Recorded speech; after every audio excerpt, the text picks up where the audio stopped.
আসসালামু আলাইকুম, সবাই কেমন আছেন? আশা করি সবাই ভালো আছেন। তো আজকে আপনাদের মাঝে কিছু কথা বলবো আর তরমুজ খাবো। আজকে তরমুজ খাওয়া দেখাবো আপনাদেরকে। সৌদিরা কিভাবে তরমুজ গাছ লাগায়। তো দেখতে থাকুন। আর কথা হলো, আমাদের পেজে আপনারা অনেক ভালোবাসা দিতেছেন। আমাদের পেজে 30টা ফলোয়ার হলে 100 ফলোয়ার পূর্ণ হবে। আর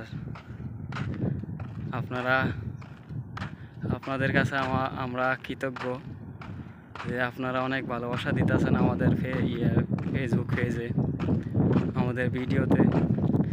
তো আপনারা এরকম ভালোবাসা দিতে থাকলে আমি আরও ইন্সপায়ার হব ভিডিও বানানোতে, আরও ভালো ভালো ভালো ভিডিও বানানোর চেষ্টা করব। তো আমার জন্য দোয়া করবেন, আপনাদের জন্য আমরা দোয়া করব। আর বাংলাদেশে এখন দেখি সৌদিগো খেতে তরমুজ কি অবস্থা, তরমুজ খাম। এই যে এটাই হলো, অনেক ক্ষেত আছে, ভুট্টা ক্ষেত। এই যে তরমুজ গাছের ফাঁকে ফাঁকে আবার দেখছে এই যে বড়ই গাছ লাগাই দিছে। প্রত্যেকটা গাছের গোড়ায় পাইপ আছে, পাইপ দিয়ে পানি দেয় অটোমেটিক। এই যে বড়ই গাছ,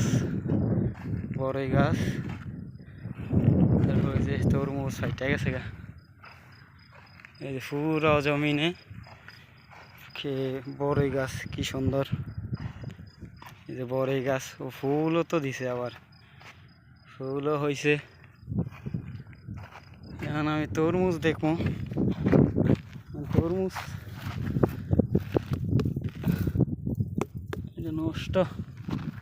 তরমুজটা নষ্ট। কালকে এটা দেখে গেছিলাম, এটা জানি ভালো কিনা। দেখি সামনে আর আসেনি, পুরো খেতেই তরমুজ। আরেকটা আছে যা বাঙ্গির মতো, শামবাগা কয় এটার নাম। ওটাও অনেক মিষ্টি হয় পাকলে। এই একটা, এটা ভালো না তো, এটা লেওয়ান ভালো। এটাই লইলি। এই যে একটা তরমুজ নিয়ে নিলাম, দেখি কি হয়, কপালে কি আছে আজকে।